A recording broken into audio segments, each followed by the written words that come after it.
wigeze kumara umunsi wose uri kumwe na famiye yawe cyangwa inshuti zawe. Uwo munsi mwiriwe mumeze neza, museka kandi mwishimye. Nk'uko bisanzwe akenshi iyo bumaze kwira mwarariye murangije muraryama, natwe akenshi niko bigenda. Ariko bukeye mwatunguwe n'inkuru mbi.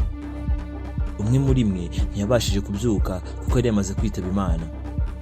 Kandi mu by'ukuri mwese mujya kuryama nta n'umwe muri mwe wari ufite ikibazo.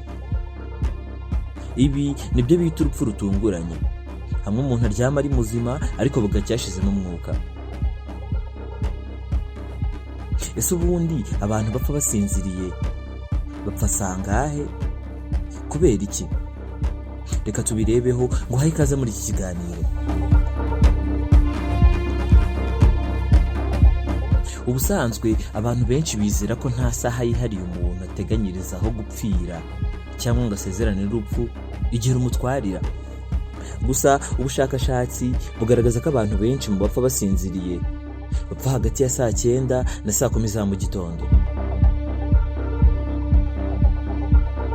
Ikigo cyo mu Buhinde gikora ubushakashatsi Rajiv Gandhi Cancer Institute and Research Center muri 2022 cyatangaje ko impfu nyinshi zo kwa muganga zigaragara mu masaha yo mu rukerera ugereranyije n'ikindi gihe.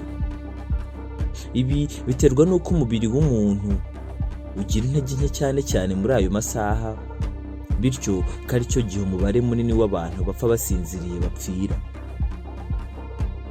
Rajiv Gandhi Cancer Institute and Research Center igaragaza ko biterwa n'uko ayo masaha ari bwo umubiri uba uri guhabwa amakuru n'ubwonko mu kwitegura ibikorwa by'uwo munsi umuntu aba ateganya gukora mu gihe ari buba akangutse.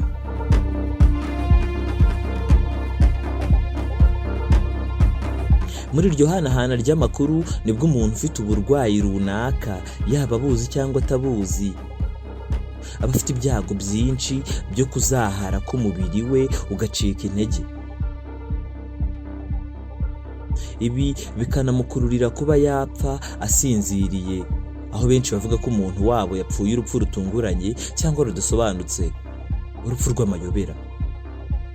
Rajiv Gandhi Cancer Institute and Research Center igaragaza ko nibura buri mwaka abaturage ba Amerika 325 bapfa basinziriye.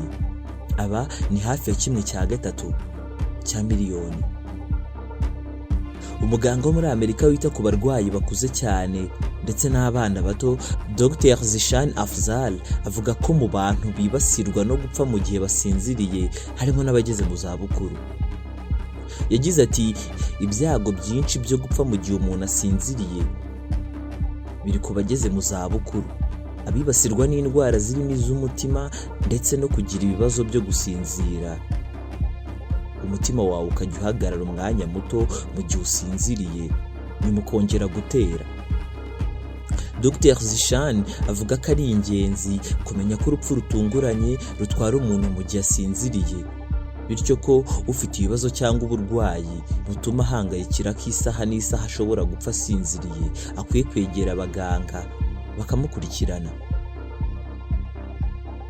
Ikigo cyo muri Leta Zunze Ubumwe za Amerika gikora ubushakashatsi hagamijwe kwita ku barwayi b'umutima no gukumira iyo ndwara, Sudden Cardiac Arrest Foundation, cyatangaje ko hagati y'abantu 15 na 20% mu bapfa basinziriye baba bishwe n'indwara y'umutima, naho 25% mu bapfa basinziriye baba bishwe n'indwara yo guturika k'udutsi two mu bwonko, iyi ndwara izwi nka stroke.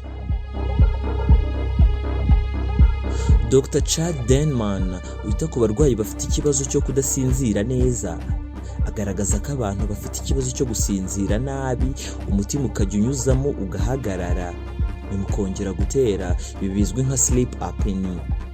30% muri bo baba bafite ibyago byo guhitanwa n'indwara y'umutima bagapfa basinziriye. Ubushakashatsi bugaragaza ko hari abamenya amakuru y'uko hari abantu bafite ibyago byo gupfa mu gihe basinziriye, bikaba byanabakururira indwara y'ubwoba bwo gutinya gusinzira. Iyi ndwara izwi nka somniphobia. kugira ngo badapfa mu gihe basinziriye, bakaba bamara umwanya munini badasinziriye kugira ngo bataza kwitaba Imana mu gihe baba basinziriye.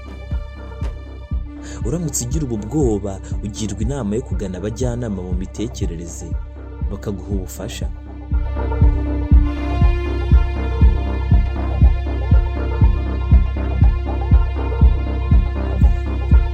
Hari umuhanga mu babayeho mu bihe bya kera wigeze kuvuga ko adatinya urupfu bitewe n'uko n'ubundi twese ruzatugeraho.